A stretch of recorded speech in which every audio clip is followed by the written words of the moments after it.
Welcome back to Hogwarts Legacy. In this video, we are going to be taking a look at how you can become overpowered early in the game without the use of dark arts. Taking a look at my gear screen, if you have a look, every single piece of gear is legendary, and that is going to be one of the requirements to make yourself really powerful. It doesn't matter what level the gear is. You'll see if I come over here, I've got a level 26, my character's level 27, then I've got some 27 pieces, and then my gloves are only level 21. So it doesn't need to be gear that's up to your level. It just needs to be legendary gear.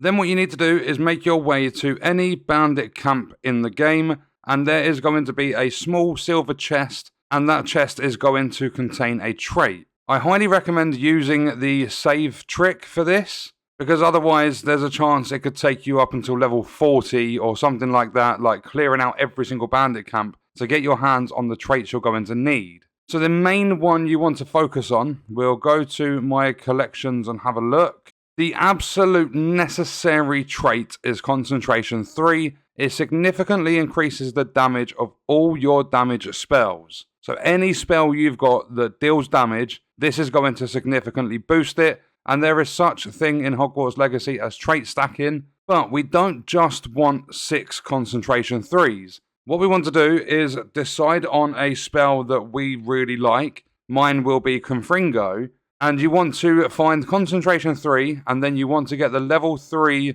trait. Like here, if you have a look, I've got destruction 3. You want to get the level 3 trait that is tied to significantly increasing the damage of the spell that you like using. And the only requirement for this is that you have the room of requirement, and you also have the loom available. Then what you need to do is just go out and get a Kneazle so that you can start collecting the fur every 25 minutes. You'll have your Vivarium at the same time as having your loom, and that is basically it. So if we interact with our loom, you'll see on my 6 pieces of gear, I've got a level 1 upgrade on every single one of them, but in terms of the traits, I don't have any level 3s.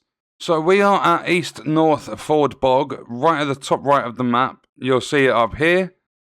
And what we're going to do is come over to the, I forget what they're called. The Dog Bog. So we're over here with this dude, and we're going to get him to pay attention. Come on, dude. There we go. Now, what we're going to do is use Confringo, and that's got a base damage of 217. So now what we're going to do is we are going to put 5 concentration 3s, and we're going to have 1 destruction 3 because I like Confringo. I've tried this with different pieces of gear, I've tried it with different traits and everything, and this is the best way I've found to do a 5 and 1. You're probably going to get more damage if you put more destruction on, but that's only affecting one specific spell. So you're overpowered when you're casting that one single spell. That's why I go 5 concentration, 1 of the traits at level 3 for the specific spell you're wanting to use a bit more, and that way all of your spells are affected. So if I pop concentration 3 on 5 pieces, then in the last slot I'm going to use destruction 3, and every single level 3 trait that I've found so far only requires 1 Kneazle fur.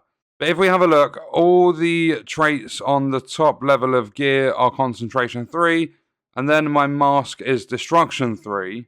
And in order to capture a Kneazle, if you go to your world map, you come to the bottom. The Kneazle den is somewhere around here. I can't remember exactly where it is. I think it's this one here. Yeah, so the Kneazle den's here. So if you travel down, you go to Northern South Sea Bog. Then you come down here to the Kneazle den. Capture yourself at least 1 Kneazle. I've got 2. I managed to pick myself up a shiny as well. But get yourself a couple of Kneazles so that every 25 minutes you can grab their fur.